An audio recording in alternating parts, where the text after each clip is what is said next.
BJP Andhra Pradesh అధ్యక్షుడు ఎవరన్నది ఇవాళ తేలిపోనుంది. మధ్యాహ్నం వరకు కమలం నూతన సారథి ఎవరన్న సస్పెన్స్ వీడనుంది.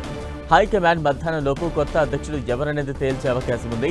ఆ తర్వాత కొత్తగా బాధ్యతలు చేపట్టనున్న అధ్యక్షుడు నామినేషన్ దాఖలు చేయనున్నారు. రేపు అధికారికంగా ఎన్నిక కానున్నారు. ఇప్పటికే అధ్యక్ష అభ్యర్థి ఎన్నిక కోసం నోటిఫికేషన్ విడుదలైంది. ఆంధ్రప్రదేశ్ బీజేపీ అధ్యక్ష పగ్గాలు ఎవరికి అప్పగించాలన్న విషయంపై బీజేపీ అగ్రనేతల కసరత్తు ముగిసింది. కొత్త సారథి పదవీ కాలం 3 సంవత్సరాలు ఉంటుంది. రాష్ట్రంలో అసెంబ్లీ ఎన్నికలకు 4 సంవత్సరాల వ్యవధి ఉంది. ప్రస్తుతం నియమించే అధ్యక్షుడినే అసెంబ్లీ ఎన్నికల వరకు కొనసాగించాలా, లేక ఎన్నికల ముందు మరో నాయకుడిని అధ్యక్షుడిగా తీసుకురావాలా అన్న విషయంపైన బీజేపీ జాతీయ నాయకత్వం చర్చించినట్టు తెలిసింది. రాష్ట్ర అధ్యక్షుడి ఎంపికలో ఈ రాజకీయ సమీకరణం కూడా ఉంటుందని పార్టీ వర్గాలు చెబుతున్నాయి. బీజేపీ ఏపీ అధ్యక్షుడిగా పీవీఎన్ మాధవ్ వైపు అధిష్టానం మొగ్గు చూపుతున్నట్టుగా తెలుస్తోంది.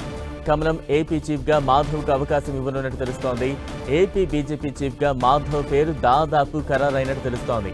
ఇవాళ మాధవ్ నామినేషన్ వేసే అవకాశం ఉంది.